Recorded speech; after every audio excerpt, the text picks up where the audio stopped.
podcast Conta Mais da Arquivo Contabilidade está chegando no seu 5º episódio e a gente está recebendo, como sempre, um ilustre convidado. Ele que é um monstro no direito, alguém que eu admiro muito também, Dr. André Lupe, pós-doutorado pela Universidade de Lisboa. Tu és português, né, Lupe? Sou nascido em Portugal. Nascido em Portugal. Exatamente. Doutor pela USP, pela Universidade de São Paulo, professor da UFSC e advogado coordenador do Núcleo de Direito Empresarial do Escritório Menezes Nimbur, hoje um escritório de destaque na nossa região e no Brasil, também um dos 500 advogados mais admirados do Brasil. Eu acompanho sempre as tuas premiações e batidinho sempre que sai os nomes, o teu tá lá, André, e com certeza um dos mais admirados por mim também. Eu nem tenho 500 para admirar, para falar a verdade. André, então eu queria ouvir um pouquinho de ti, antes da gente abordar o tema, essa tua história com o direito empresarial, né? A tua história aí de acadêmica e depois de trabalho, para a gente começar depois a conversa, depois de feita a apresentação. Está contigo, amigo. Muito obrigado, Luiz. A admiração é recíproca. Muito lisonjeira essa introdução. Enfim, talvez me pareça um pouco mais do que é, mas enfim, eu agradeço por ela. E quero dizer, assim, em primeiro lugar, sobre a experiência com o direito empresarial, ela surgiu de uma demanda concreta, prática, né? Eu, em 97, concluí o meu curso de graduação. Em 98, eu já estava bastante envolvido com o direito empresarial ligado à área de tecnologia. Na época, ainda um assunto bastante efervescente e nascente, né? Publiquei, em 98 ainda, Proteção Jurídica do Software, meu primeiro livro. Foi um livro que me colocou nessa área da propriedade industrial, propriedade intelectual, direitos autorais, do software.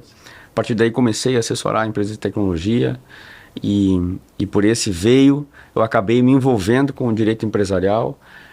O mundo da tecnologia mudou, da preocupação inicial mais aflorada com aquilo que era distintivo em relação aos outros ramos de atuação, que era a propriedade intelectual, a relação com os empregados e prestadores de serviço. Essa preocupação inicial começou a modificar nos anos 2010 de forma bastante significativa, quando esse mercado passou a ser um mercado diferente pela estrutura de capital das empresas.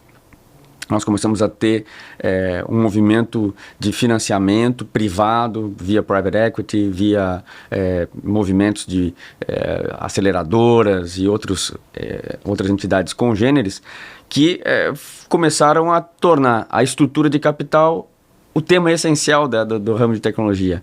E aí aumentando bastante a demanda societária.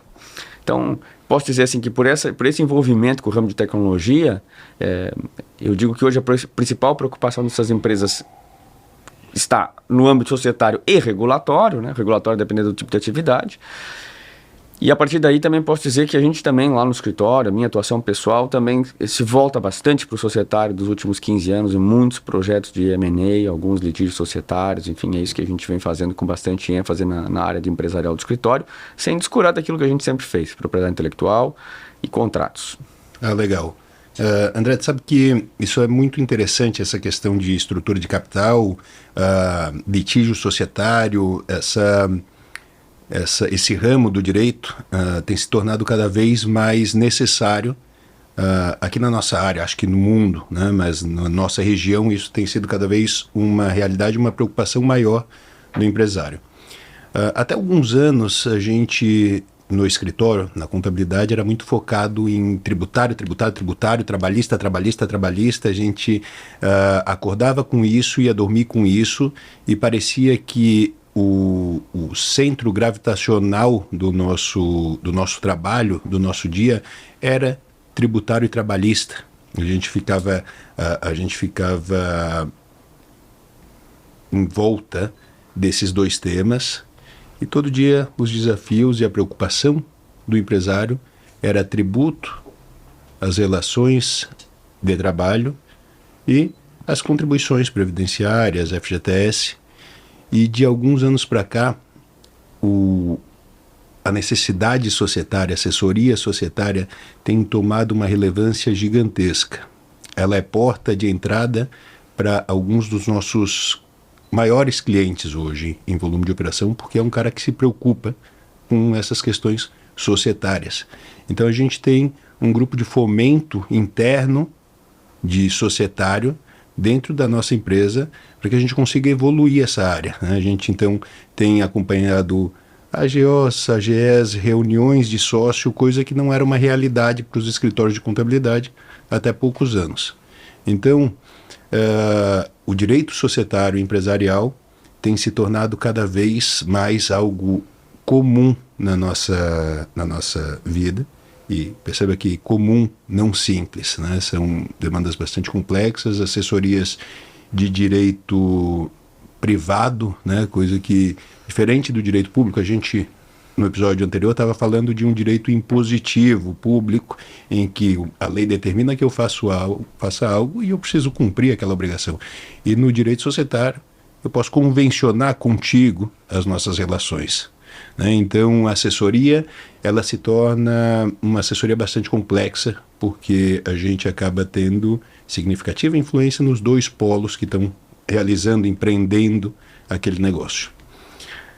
E então eu queria aproveitar, André, para a gente, já que a gente está falando de direito societário, para a gente entrar um pouquinho nesse caso que ficou famoso, né, que é a bola da vez, que é o caso Americanas, sem juízo do que foi feito ali, até porque eu não sou foro para isso, acho que tampouco tu, e que chega para a gente é o que é publicado, o que a mídia divulga, né? Então eu pelo menos não sou profissional que tem operado nesse caso, mas tenho diversos clientes que se relacionavam com a empresa, diversos amigos conhecidos que tinham ações da empresa, e a gente acaba percebendo esse movimento de mercado, essa preocupação, e claro, a gente tem agora, está prestes a passar pela quarta maior recuperação judicial da história do Brasil, né, em volume de débito, de dívida, e a gente tem um verdadeiro escândalo que envolve uma das empresas de auditorias mais famosas do mundo, né, quem sabe mais famosa. Começo dos anos 2000 a gente tinha 5, né? Era Big Five e Arthur Andersen se acabou depois do caso Enron. Agora a gente tem, claro que, desguardado aí o volume e o caso em si, mas a gente tem um escândalo envolvendo, de novo, auditorias, uma empresa cotada em bolsas, o que traz um certo descrédito para a CVM, para a B3, que é muito negativo para o Brasil, né, que a gente perca essa confiança no mercado, e uma lesão também para os credores, acionistas. Nesse tema eu queria abordar. Então, o caso Americanas, ela tinha, ou a priori cumpria todos os requisitos necessários de uma sociedade anônima, de uma SA, inclusive tendo um conselho fiscal, tendo auditoria, contratada auditoria independente, e agora a gente percebe que isso tudo não foi suficiente para preservar a confiança do mercado, para dar legitimidade para aqueles balanços, para aqueles números que eram apresentados. Então eu queria que tu falasse um pouco como é que, principalmente por conta desses acionistas minoritários, esses acionistas que tinham papéis da Americanas, como é que esses grupos minoritários, esses grupos de acionistas podem se proteger, que medidas eles devem adotar para se proteger em relação a essa participação que eles têm em uma SA, né, em uma sociedade que os papéis são negociados no balcão, na Bolsa de Valores. Uhum. Vou entrar no assunto, mas eu antes queria fazer um comentário de tentar palpitar sobre por que essa força do surgimento do direito societário, tanto no âmbito da contabilidade quanto do direito nos últimos anos. Acho que isso tem a ver com o contexto macroeconômico, o contexto em que a estabilização da economia permite que a acumulação de riqueza passe a ter um outro sentido. Então, numa época de hiperinflação, a acumulação de riqueza ela gerava dois desejos. No desejo de estabilidade, aquisição de imóveis e envio de recursos para o estrangeiro, onde havia menos volatilidade. Depois vem a época da estabilização da economia ao custo de juros muito altos. Então esse dinheiro acumulado ele passa a ser aplicado em basicamente financiamento público, comprando títulos do Tesouro. Então a gente precisa de uma combinação econômica em que os juros estejam mais baixos, a economia esteja estável, para que as pessoas sintam estímulo de financiar a atividade econômica. Ou seja, que o financiamento da atividade econômica seja feito por entes privados. Quando isso começa a acontecer, e começou a acontecer de forma bastante significativa nos últimos 10 a 15 anos, mas mais especialmente nos últimos 5, antes do Joesley Day em especial, a gente vê um crescimento enorme das pessoas físicas investidoras na B3, 1% da população adulta investindo em bolsa de valores, que ainda é um percentual muito, mas muito inferior à China e Estados Unidos, mas ainda assim, esse crescimento já trouxe o direito societário a um campo de maior importância, porque as pessoas passaram a ter uma parte da sua riqueza, da sua fortuna, do seu patrimônio, vinculada às sociedades, né? E aí sim, a gente entra então no tema que você destacou aqui. Primeira coisa que eu acho que está no fundo dessa situação toda é seguro, ao invés de comprar imóveis, comprar ações de uma empresa? Na verdade, esse sistema ele não está baseado na confiabilidade que os agentes do mercado têm que transmitir, né? Então vamos tentar entender um pouco da complexidade do mercado de capitais e dessa confiança que tem que se estabelecer. O mercado de capitais ele é basicamente um ambiente onde sociedades aceitam negociar partes do seu patrimônio, portanto, ações representativas do seu capital, num ambiente organizado de negociação, que é uma bolsa de valores. Mas não precisava ser na bolsa de valores. Qualquer forma de colocação pública, se eu fizesse anúncios na internet vendendo ações, eu estaria fazendo uma distribuição pública de valores imobiliários. Essa distribuição, em geral, ela é vista com desconfiança. Você vê, por exemplo, que surgiram iniciativas no âmbito do crowdfunding, mas em termos de volume de negócio elas não são representativas, porque as pessoas não confiam colocar nem 3 mil reais num negócio nascente que não tem validações. Então o mercado ele se constituiu a partir da crença nessas validações. Quem são esses agentes que validam? Bom, nós temos distribuidores, corretores, agentes e temos auditores como uma parte importante do mercado de capitais. A auditoria ela é um requisito para estar no mercado de capitais e, portanto, quando essa auditoria falha em algum sentido, ou quando há suspeita de falha, ela realmente traz uma crise de confiança no sistema de uma maneira geral, no sistema do mercado de capitais. Então, a grande preocupação que ressai dessa crise é saber a auditoria, quem deveria, de alguma forma, controlar a auditoria, né? A própria Comissão de Valores Mobiliários, como supervisora do ambiente, não detectou nada e aparentemente não teve culpa por isso, porque, em tese, se os auditores não viram o problema, isso não estava apontado em nenhuma nota explicativa, não tinha sido levado a nenhuma assembleia, a Comissão de Valores Mobiliários não tem pessoal para auditar as companhias por dentro. Ela tem que estar ali para, de forma reativa e com um padrão de observância, de supervisão baseado em grau de risco, é assim que ela trabalha, assim, ela vai nos maiores riscos, agora surgiu um risco grande, ela vai ter que atuar, mas a atuação preventiva da CVM vai ser sempre limitada. Isso não é muito diferente da Security Exchange Commission nos Estados Unidos, que é o órgão de referência para o mundo de regulação do mercado de capitais. E, portanto, não dá para, por exemplo, o acionista minoritário achar que ele foi lesado porque a CVM se omitiu em algum ponto. Perfeito. Do que se conhece da crise até agora, não há nenhum indício disso. Então o tema está na confiança nos agentes, e aí especialmente das auditorias. Há muitas críticas aos trabalhos das auditorias, mas eu tenho muita dificuldade de acreditar que se for comprovado que o erro foi da auditoria, que esse erro tenha sido intencional. Porque essas empresas têm atuação no mundo inteiro, literalmente no mundo inteiro. Perfeito. E o rompimento da credibilidade da sua atuação acaba com um negócio que é bilionário, né? Então, assim, não há vantagem que se possa esperar que possa advir de um caso particular que coloque em risco a credibilidade da empresa.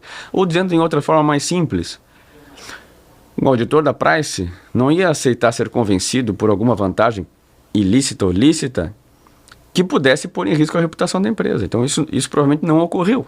Nós estamos falando de um problema talvez mais grave, que é saber como evitar que certas movimentações contábeis, sobretudo do passado, não fiquem de forma perpétua dentro dos balanços sem terem uma verificação.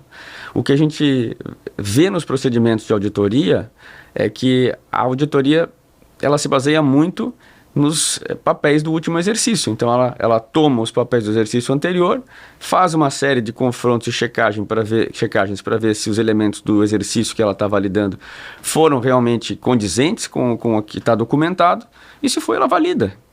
Mas e se o problema for anterior, se um problema for mais grave, os auditores dificilmente conseguem apanhar.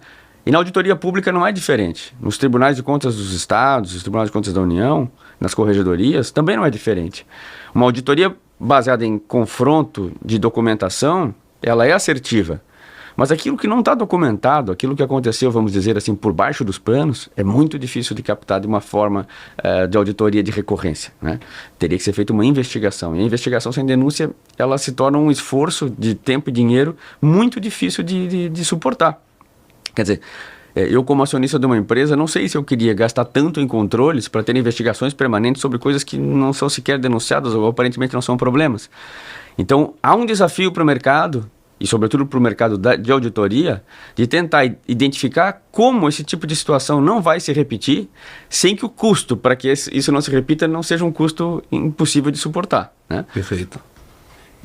André, e que influência esses grupos minoritários, esses acionistas podem ter no Conselho Fiscal, e que transparência tem dessas compulsória, que transparência compulsória há da entidade de capital para com eles, né? Que tipo de acesso à informação eles conseguem ter e que influência eles podem ter na eleição de um representante para fazer a fiscalização dessa empresa? Uhum.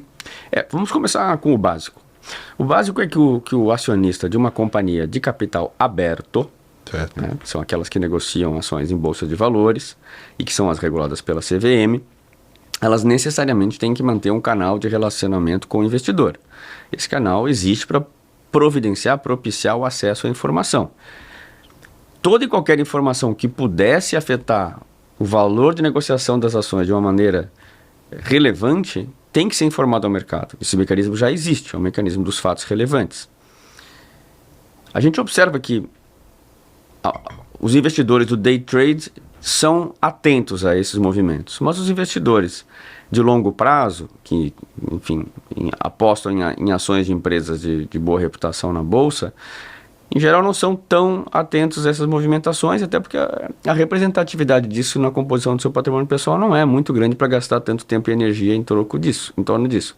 Quando nós falamos de grupos minoritários relevantes, que já têm uma participação maior, e aí nós estamos falando muitas vezes de fundos de pensão, né? Perfeito. Que alocam parcelas relevantes. Então a gente vai ter, por exemplo, algumas companhias abertas em que fundos de pensão tem 3%, tem 4%, tem 5%. Um mesmo fundo tem uma participação relevante na empresa. Esse acionista minoritário ele já é diferente, né? Não é o da dispersão acionária absoluta, né? O da dispersão acionária, por exemplo, eu investindo em bolsa de valores, tendo lá 1.000 ações numa empresa, meu canal de comunicação é o canal de relacionamento com os investidores, é acessar as demonstrações financeiras do exercício de forma compilada, ter acesso aos relatórios que são públicos da administração sobre o desempenho da companhia.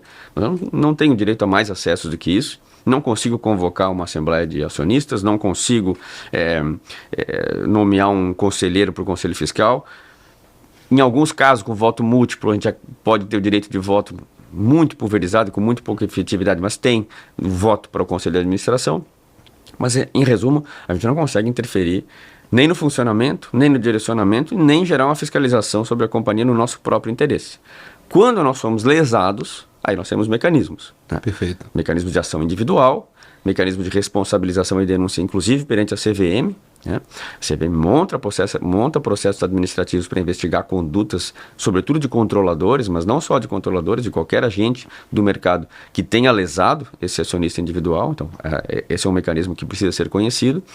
E a ação de responsabilização dos administradores, que pode ser movida também no interesse da própria companhia. O administrador que lesar a companhia, ele é obrigado a indenizá-la, e o acionista minoritário tem direito de provocar essa ação. Então, alguns mecanismos a lei confere. Quando nós falamos de acionistas minoritários que têm uma participação mais relevante ou que estão organizados em uma associação, por exemplo, os acionistas da Petrobras, acionistas minoritários da Petrobras têm uma associação. Então, essa associação ela consegue fazer mais pressão porque ela pode reunir votos suficientes, aí sim, para pedir a instalação do Conselho Fiscal, para nomear conselheiros para o Conselho Fiscal e, eventualmente, ter um voto relevante no Conselho de Administração, o que passa a ter um impacto. Então, o direito societário sempre se preocupou com isso, né? Assim, acho que a gente tem que pensar um pouco como política pública, as regras do direito societário, elas devem criar um ambiente de confiança para que pessoas privadas aceitem ser minoritárias, sem um poder de ingerência na companhia, mesmo assim apostar uma parte do seu patrimônio nela. Isso de um lado. E de outro lado, permitir que elas tenham meios de serem ressarcidas se forem logradas nesse intento, né? Mas o risco normal do negócio, o sistema não previne. De outro lado, o direito societário também não pode empoderar demais o minoritário, senão a gente causa uma outra distorção, que é o abuso da minoria. O minoritário que começa a criar prejuízo para sobrevalorizar sua posição e, nesse caso, tentar fazer com que ele tenha alguma vantagem decorrente dessa sua resistência e da sua obstaculização que ele pode provocar em alguma atividade da companhia. Como, por exemplo, exigências exageradas de acesso à documentação, exigências de participação em fóruns em que normalmente o acionista minoritário não tem interesse relevante para participar. Então, essas situações podem vir a configurar um abuso de minoria, recusa sistemática em assinar certos documentos, de maneira a impedir a aprovação de alguns atos sem motivo algum, né? São casos em que a literatura especializada já configurou como uma forma de abuso também. Por que eu digo também? Talvez eu não tenha explicado, mas para proteger o minoritário, a legislação tem uma regra que proíbe o acionista controlador, ou seja, aquele que direciona os rumos da companhia, proíbe o controlador de certas ações que são consideradas abusivas. Há lá uma série de atos, como, por exemplo, fazer um negócio com alguma parte relacionada a ele que não seja em condições equitativas de mercado, tomar alguma decisão que beneficia só ele, controlador, em detrimento dos minoritários, tomar alguma decisão que beneficia o controlador em outra entidade ou de outra forma e que vai em detrimento da companhia, né? Então, assim, para dar exemplo muito cotidiano, assim, mas muito, muito pequeno, então imagine vocês, por exemplo, que um grupo controlador também detenha, talvez em nome de familiares ou em outras pessoas, detenha lá uma companhia de transportes. Fazer com que essa transportadora seja sempre contratada pela companhia pode gerar uma vantagem colateral para o acionista controlador, seja na sua família ou seja no seu interesse pessoal, direto ou indireto. Essa decisão de contratar essa transportadora pode ser uma decisão conflitada e ser uma decisão que caracterize abuso de poder de controle, se ela for em detrimento da companhia, se ela for em prejuízo da companhia. Se a transportadora era que fazia o melhor serviço pelo menor preço, vai ser difícil configurar isso. Mas se não for essa a condição, a gente pode ter um questionamento. E nas companhias abertas, até esses questionamentos podem ser levados à Comissão de Valores Mobiliários, né? Temos um caso recente da Saraiva, né, que é um caso em que a CVM entendeu que o controlador não exerceu o abuso, mas houve uma discussão sobre isso, na medida em que o controlador, ele, no âmbito da recuperação judicial, aprovou um aumento de capital e subscreveu esse aumento, diluindo a participação dos minoritários. Mas no âmbito da recuperação, enfim, querendo ou não, ninguém mais ia querer colocar esse dinheiro. Perfeito. Então, E isso traz a gente para uma questão interessante, o André. A recuperação judicial muda algo em relação à estrutura de capital, às ações, muda a característica das ações, do direito desses acionistas? Eu vi que saíram notícias de que a Americanas estava sendo tirado os índices da Ibovespa, não ia mais aparecer na B3. Não sei se esses acionistas poderiam continuar tradando essas ações deles ou eles teriam que ficar com elas com uma outra característica agora, de não poder negociar livremente no mercado. Então, A recuperação judicial e essa saída dos índices da Ibovespa muda alguma coisa nessa estrutura de capital e na qualidade desses papéis da Americanas ou de outra empresa que estivesse nessas condições? Eu diria assim, do ponto de vista jurídico não muda. Certo. A mudança importante é no valor da ação, né? E quando a gente fala, por exemplo, em sair do índice, é porque é uma carteira que sai das empresas que formam o índice. Quando você vê o Ibovespa subiu 1% ontem. O Ibovespa subiu 1% ontem, significa que as empresas que formam essa carteira do índice subiram, que não são todas que vão gerar aquele índice. Entendi. A Americanas foi tirada da composição do índice, o que não quer dizer que ela tenha sido tirada de negociação. Perfeito. Você pode comprar ações das Americanas hoje se quiser. Tá, entendi. Legal. Então, a priori não muda nada na qualidade desses papéis. Agora, claro que o comprador, o interessado no papel, pode pensar duas vezes por conta da recuperação, por conta do que aconteceu, mas juridicamente permanece a mesma coisa para o acionista. Exato. Tá. Ele é um credor da companhia e tem interesse na recuperação, porque se a empresa vier à falência, ele vai ser o último dos últimos a receber. Certo. Ele é um crédito subordinado quirografário. Então, assim, só recebe se realmente for possível liquidar todas as dívidas da empresa, que é raro. A gente está chegando no fim. Eu tenho uma última pergunta, já que a gente tocou nesse tema. E o acionista que recebeu dividendos, né, por conta desses papéis, e agora não tem mais lucro apurado no período para remunerar aqueles dividendos, ele fica responsável por algo?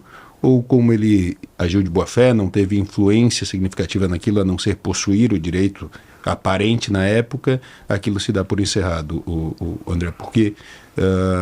de fato, né, ele é um quirografário, seria o último a receber os créditos. Então, ele, a priori, a percepção, o recebimento de algum desses rendimentos pode privar algum credor no futuro de receber. Esse acionista corre algum risco ou não há que se falar nesse tema? Essa é uma questão nova, Certo. bastante interessante. A proibição legal principal, ela está no âmbito criminal, que é a distribuição disfarçada de lucro. Perfeito. Né? Ou a distribuição de lucro em prejuízo do capital, a distribuição de lucro sem que haja lucro contábil para isso. Essa capitulação penal, à primeira vista, eu estou ouvindo pela primeira vez a pergunta, mas não me parece que ela seja aplicável. Perfeito. Porque toda ação criminal, ela pressupõe a intenção, o dolo, pressupõe que a pessoa, nesse tipo de crime, que a pessoa tenha tido intenção de lesar. Certo. Então, um acionista que passivamente recebeu o seu dividendo apenas porque tem o seu nome na lista de acionistas, ele certamente não teve intenção de cometer crime algum. Então, a principal sanção jurídica não me parece aplicável. A questão da restituição dos dividendos recebidos de boa-fé é uma questão para ser discutida aí no caso, mas o entendimento, assim, à primeira vista, é de que se alguém pretender esse ressarcimento vai ter dificuldades em consegui-lo. Perfeito, perfeito. André, foi muito bom, foi esclarecedor, uma aula, como sempre, conversar contigo. Muito grato de tu participares desse nosso podcast e contribuíste demais para a gente ter um programa de qualidade e levar informação para o nosso espectador. Obrigadão. Eu te agradeço. Sucesso no podcast. Obrigado. Né?